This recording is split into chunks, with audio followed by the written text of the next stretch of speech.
മോയിൻ മോയിൻ, എന്തൊക്കെയുണ്ട് വിശേഷം?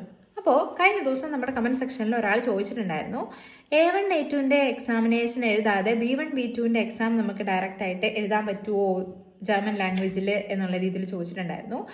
ദ ഉത്തരം ഈസ് യെസ്.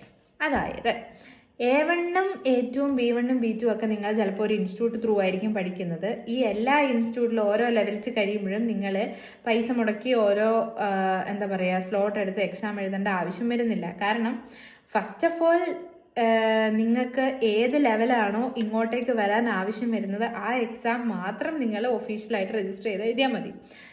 രണ്ടാമത്തെ പക്ഷം നിങ്ങൾ എല്ലാ ലെവൽസ് ലാംഗ്വേജും എഴുതണമെന്ന് അത്രയ്ക്ക് ആഗ്രഹമുള്ളവരാണെന്നുണ്ടെങ്കിൽ നിങ്ങൾക്ക് എഴുതാം, അതിന് വലിയ പ്രശ്നങ്ങളൊന്നുമില്ല. പക്ഷേ എല്ലാ മൊഡ്യൂൾസും നമ്മളിങ്ങനെ ഒറ്റ പ്രാവശ്യം എഴുതുമ്പോൾ തന്നെ പാസ്സായിക്കൊള്ളണമെന്നില്ല. അപ്പോൾ അതനുസരിച്ചിട്ടുള്ള ചെലവ് നഷ്ടങ്ങൾ കൂടുതലായിരിക്കും. ഓക്കെ, നമ്മളിപ്പോൾ സ്വന്തമായി അധ്വാനിച്ച് കാശുണ്ടാക്കി പരീക്ഷ എഴുതുന്നവരുടെ കാര്യം ഞാൻ പറയുന്നില്ല. അതേസമയം നമ്മുടെ പേരൻസിനെയൊക്കെ കാര്യങ്ങളും കൂടി ഒന്ന് ആലോചിക്കുക. എല്ലാ ലെവൽസിലും ഞാൻ എക്സാം എഴുതി പാസ്സായേ പറ്റുള്ളൂ, അങ്ങനെയൊന്നുമില്ല.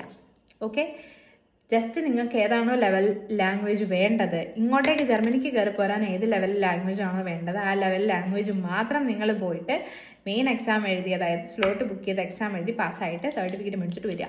ഓക്കെ, അപ്പോൾ അത്രേ ഉള്ളൂ. Bye bye.